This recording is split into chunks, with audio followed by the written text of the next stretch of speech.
네, 지금까지 2016학년도 수능 영어의 개선된 점, 그리고 앞으로의 수능 영어가 어떻게 개선되는 것이 바람직한지를 함께 보셨는데요. 이 전체의 그림을 다시 한번 정리를 해보도록 하겠습니다. 수능 영어라고 하면 고등부의 영어의 정점인 꽃이라고 할 수 있는데요. 영어로 하자면 the flagship of English education 또는 standard bearer. 우리가 어떤 군대가 아니면 어떤 대가 행진을 하고 나갈 때 그 그룹을 상징하는 깃발을 들고 가는 사람이 있죠. 또 어떤 fleet, 함대가 있을 때 그 맨 앞에 그 깃발을 단 배가 있습니다.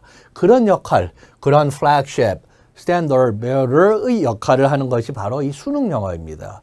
즉, 이 수능 영어는 대부분 한국인의 영어 교육의 가장 중요한 틀을 결정을 지어주는 어떤 몰드, 그 주영하는 틀이라고 봐도 과언이 아닙니다. 그리고 고등부를 졸업하고 나면 많은 사람들의 경우에는 물론 대학에 가서 토익도 하고 뭐 토플도 하고 여러 가지 하는 사람들이 있지만 전체적인 수로 보면 고3 수능 이후로 한국 사람들은 많이 아직도 젊은 세대도 이 영어 실력이 대부분의 경우에는 살짝 하락을 하고 10년, 20년 지나면 영어가 거의 기억에서 흐려지는 그런 모습입니다.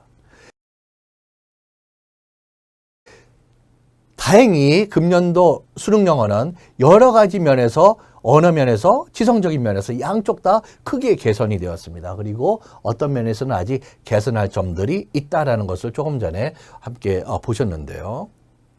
우리가 영어를 하는 것은 기본적으로는 남들과 하나의 세계를 공유하는 것입니다. 그리고 우리 모두가 이제 많이 들었죠. 글로벌라이즈 되는 세계다. 글로벌 빌리지, 지구촌이라는 이런 말도 쓰고 이것이 세계의 사람들이 서로 인간이 인간을 만나고 이해하고 사랑하고 소통하고 인간이 세계를 이해하고 세계에 기여를 하고 환경을 보존을 하고 이런 노력들, 이것이 바로 영어를 통해서 이해하고 소통하고 사람이 사랑하고 협력하는 이러한 것이 바로 글로벌 시대입니다. 이 글로벌 시대의 영어의 역할은 물론 시간이 가면서 영어의 어떤 국제적인 포지션이나 의미가 많이 달라지겠죠. 그러나 이런 글로벌 시대라고 하는 것은 이제 하나의 문명의 하나의 우리가 피할 수 없는 우리가 좋든 싫든 긍정적인 모습, 부정적인 모습 다 갖고 있죠. 그러나 하나의 사실은 남습니다. It's here to stay, 영어로. 이거는 여기에 우리에게 이제 머물러 있는 변하지 않는 그런 사실로 남아있는 거죠. 그럴 때 우리가 이 영어 교육을 통해서 보다 행복한 우리 학생들, 그리고 행복한 성인들, 그리고 이 사람들이 모여서 더 좋은 사회를 만들고 더 아름다운 세계를 만드는 것이 우리 영어 교육의 근본적인, 궁극적인 그런 목표입니다. 이러한 세계를 우리가 추구하고자 할 때 반드시 영어가 가져야 되는 어떤 모습이 있습니다. 우리 모두가 글로벌 리더가 된다. 강남에 어떤 버스를 갔더니 우리 초등부 아이들 영어 학원에 글로벌 리더를 인재를 양성하는 우리 영어 학원이다. 우리 모두가 글로벌 리더라고 그럽니다. 근데 아직 우리 수능 영어로는 글로벌 리더 이전에 세계하고 손잡는 영어부터 우리가 아직 완전한 모습을 갖추지 못하고 있다고 봅니다. 그래서 Communicative English, 우리가 창조 경제, 글로벌 리더, 하루에도 수번씩 듣게 되는 그런 표현들인데 이런 것이 언어의 면에서 지성의 면에서 우리가 세계 사람들과 손잡고 이해하고 소통하고 그들과 협력하고 그리고 그들을 리드하게 됩니다. 그러한 과정에서 우리가 인풋이 우리가 리딩이나 우리에게 주어지는 거 리딩과 리스닝 그리고 아웃풋 우리가 말로 하고 글로 쓰는 이런 내용이 조화를 이루지 않을 때는 우리가 진정으로 Communicative English 수준으로 가기는 힘듭니다. 여기에서 우리 수능 영어가 근본적인 우리 중고등부 학생들의 영어 교육에 한계를 그어주는 그런 역할을 하고 있는 것은 사실입니다. 이쪽이 어떤 식으로든 간에 점차적으로 여러 가지 평가의 도구, 그 툴을 사용하고 그리고 근본적인 개혁이 있어서 조금 더 우리 젊은 꿈나무들이 세계에서 소통하는 영어가 정착되기를 바랍니다. 그래서 보다 완벽한 어학적으로도 정비가 되고 음에서 말하는 것까지 우리 거의 아직 중고등부에서 발음 끼어 있는 거를 배워본 적이 있는 학생을 손을 들라고 그러면 극소수입니다. 우리 아직 듣는 것도 그렇게 정확한 음에 대한 훈련이 안 돼 있는 그런 상태예요. 그리고 가장 가슴 아픈 이야기는 우리 수능 영어가 근본적으로 내가 읽고 문제를 풀고 듣고 한 영어를 100%는 아니더라도 거기에 많은 수준을 내가 아웃풋으로 낼 수 있는 능력을 배양하는 수능 영어가 아직 아닙니다. 우리 수능 영어는 아직도 기본적으로 이게 한글로 하자면 어떤 의미를 갖고 있고 한국어로 생각하고 한국어 선택지를 많이 보고해서 풀어내는 눈도장식 영어에 아직도 많이 머물러 있습니다. 이번에 그 EBS 연계가 많이 반영도의 그 immediacy, 그 directness, 그 어떤 그런 즉각성이 떨어졌다고 하는 것은 굉장히 바람직한 환영할 그런 현상입니다. 우리가 그거 뭐 골치 아픈 낱말 외우고 구문구조 외우고 그런 거 뭐하러 해. 소파에 누워서 수능 시험 보기 전에 2주일 전부터 번역본 갖고 소파에 누워서 읽다가 스토리텔링처럼 읽다가 그 자면 되지.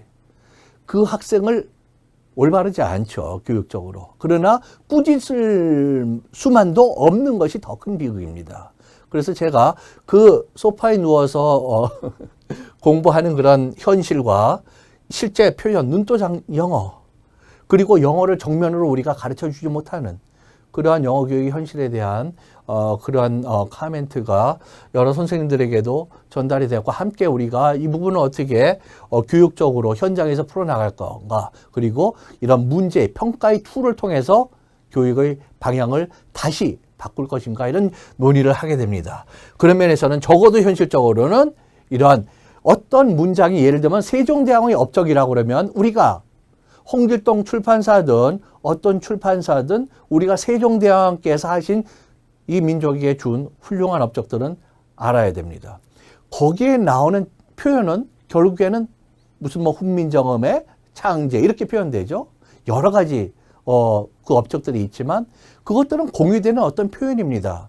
근데 어학이, 그 문장이, 그 지문이 그대로 출제된다고 하면 우리 영어 교육은 학생들에게 그런 어휘력과 음을 듣는 능력과 판단하는 능력과 지적인 어떤 이 정도는 내가 알아들을 수 있는, 읽을 수 있는 어휘력 구문력을 우리가 심어줌으로써 그거를 기반으로, 그것이 EBS든 아니면 다른 또 어떤 공공 성격을 가진 어떤 기관이든 어디어도 좋습니다. 그것이 기반이 되어서 경제적으로도 많은 세이빙이 일어나고 학생들에게도 근본적인 영어 교육이 이루어져서 같은 내용의 어떠한 주제를 우리가 다루더라도 문제를 풀 수 있는 능력을 심어주는 게 고등부 영어 교육의 핵심이자 기둥이어야 된다고 생각합니다.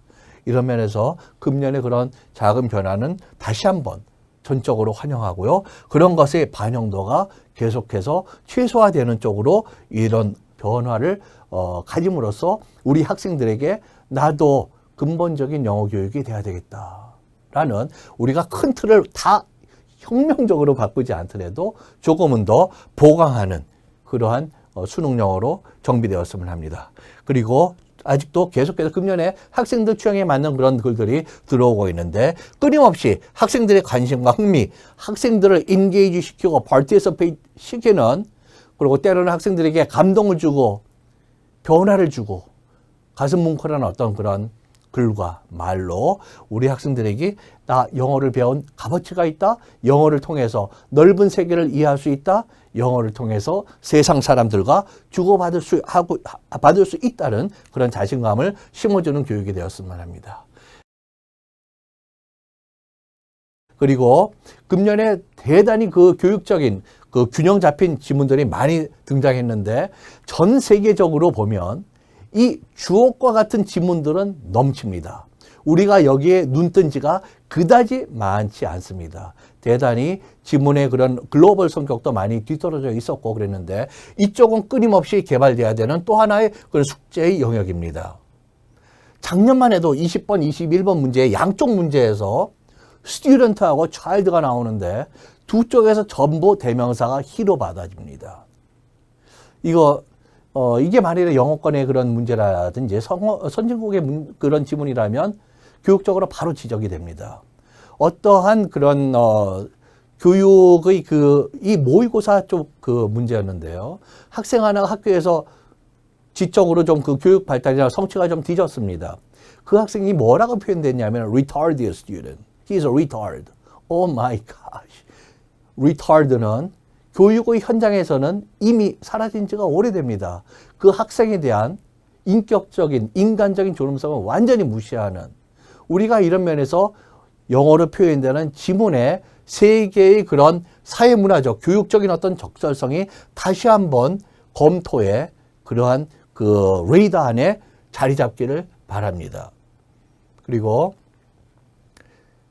이번에 드디어 이렇게 굉장히 폭넓은 그런 지식, 지성 이런 것들이 나와 있는데, 이쪽에 아까 말씀드린 대로 인문계, 사회과학계, 어떤 훌륭한 사람의 헬런 켈러의 1년도 공교육 채 못 받은 링컨 대통령이 어떤 개인의 그런 놀라운 성취, 물론 남북 전쟁 후에 미국을 유니파이한 그런 대단한 그런 리더십도 갖고 있는 분이지만은, 로즈벨트 대통령의 자기 그런 장애, 휠체어에서 8파운드의 쇠 브레이스를 차고 자기 혼자 일어서지 못했던 분이 그러한 개인적인 역경을 딛고 국가를, 대공황과 2차 대전을 끌고 갔던 그러한 사람들의 이야기, 우리가 배울 사람들의 이야기나 알아야 될 지식, 세계인들과 공유할 지식들은 넘칩니다. 그래서 이런 세계와 손잡고 소통하는 어떤 주제는 우리가 어느 나라에서, 이제는 영어가 영어권의 사람들만의 소통의 언어가 아닙니다. 영어가 전 세계 사람, 영어가 모국어가 아닌 사람들의 언어와 내가 소통하는 하나의 툴이 되는 것이죠. 그런 면에서 더더욱 계속해서 이쪽에 좋은 주제하고 이런 것들이 개발이 돼야 되고, 끊임없는 균형과 조화를 우리가 체크해야 된다고 봅니다. 그리고 금년에 근본적으로 좋아졌던 영역이 바로 여기인데요.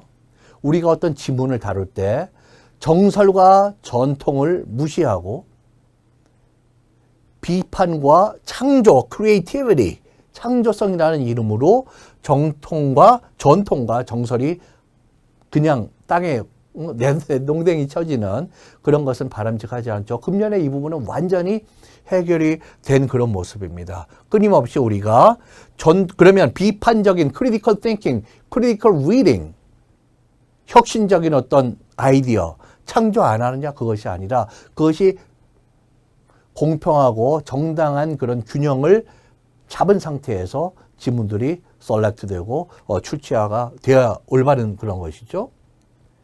자, 그렇게 전 세계의 그런 글로벌라이즈 되는 세대에 발맞추는 진정한 한국의 수능 영어가 되어서 내년에 우리가 더욱더 멋지고 주옥과 같은 수능 영어로 우리 학생들이 준비하고, 또 그런 수능 영어를 내년 이맘때면 다시 우리 마주할 수 있기를 기대를 하면서 오늘 강의를 마치도록 하겠습니다. 오랜 시간 동안 자리 함께해 주신 모든 여러분들께 깊은 감사를 드립니다.